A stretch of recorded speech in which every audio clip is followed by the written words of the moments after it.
Good evening. My name is Justin Zantz, and I will be talking to you today about Sharia and enforcing Islamic law. So, what is Sharia law? Now, translated literally, it means the right path, and it is believed to be cast down from the actions and words of the Prophet Muhammad, and also the teachings of the Quran, which Muhammad dictated and is considered to be the actual word of God. Now, the law itself, it cannot be altered even in the least bit. But the interpretations of the law, those can be altered a little bit or understood differently, so to speak.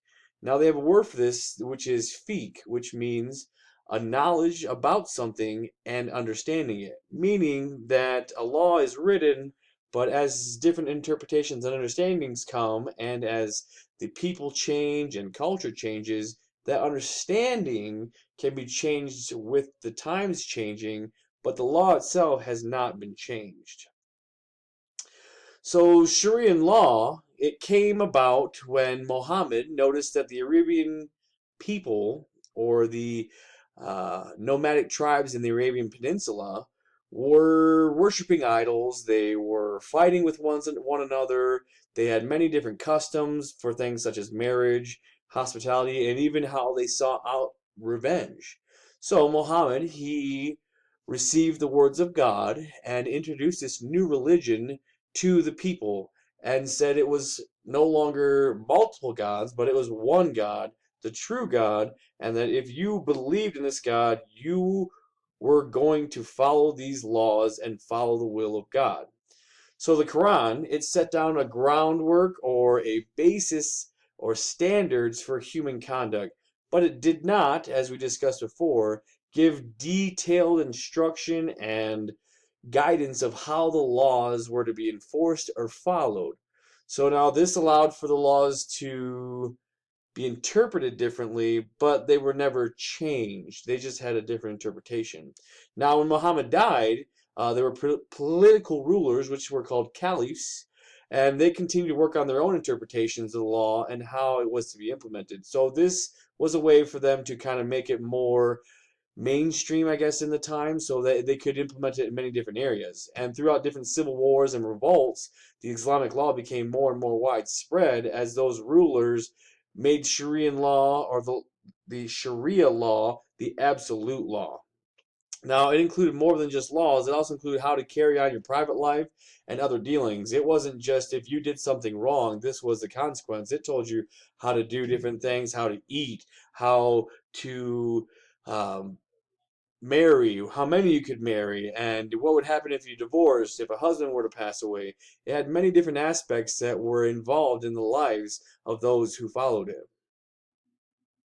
So some examples of the Sharia law. For criminally, if you were an adulterer, you would be stoned to death. And this often meant that they would bury you in a hole, fill it back up to about mid-chest, and then stone you. Now, if you could wiggle free during this time, you could actually go free, but that didn't happen very often. Robbery, highway robbery, would often mean that you would have your right hand cut off. It could also lead to execution, crucifixion, or exile, but typically in the times it was your right hand would be cut off. Now, slander or drinking wine would be a lashing, where they would literally uh, whip you on your back 80 times for doing those things. Now, family law, these were things like when you became an adult. We have an age of when you become an adult of a number, and in their law, it was actually when you hit puberty. When you hit puberty, you were considered to be an adult.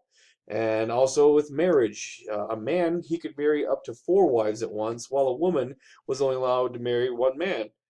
Other things were in an inheritance. If there was an inheritance that was given to the children, a brother would take twice as much as a sister was given, and but the brother also had financial responsibility for his sister. A husband could dissolve a marriage by repudiating his wife three times. A wife could return her dowry to her husband for divorce. And after a divorce, the mother usually had the right and custody of her young children. So these laws included a lot of different aspects of life and how things were to be done, and they felt like it was the final say, and this is how things needed to be carried out. So where is the Sharia law practiced? Now, one state or country that practices it without mercy is Saudi Arabia. They are the probably the most strict country in the world that practices it. Obviously, Pakistan, they practice it as well. And you can see from this list that there are many other countries that practice it either in full or in part. So like the ones with double asterisks, those are mostly have a population of Muslims who practice it and also favor making Sharia the official law of their country. So it's a very widespread in these areas.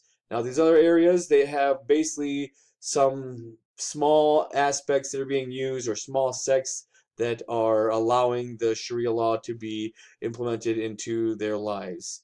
Now, for the United States, Canada, United Kingdom, and other European countries that resist Sharia law, is proven adept at infiltrating elements of society that are left vulnerable. So there's different aspects that they're able to use it and put it forth into some of the laws that we have in our country, even though we as a country don't want to implement it fully. Now, in the countries where an official secular legal system exists alongside Sharia, a majority of those Muslim citizens favor making Sharia the official law. So they do want it to be something that they have and use in their daily lives. So that is what I have for Sharia law. It has a lot of different aspects to it. We tend to see a lot of the bad, but the law does have a lot of good that goes along with it. It does support a lot of family aspects and a lot of things that do help to keep people, in their eyes, following what they believe the people should be doing. So research it more and find out more about it. There's so much to do with it, and thank you for your time.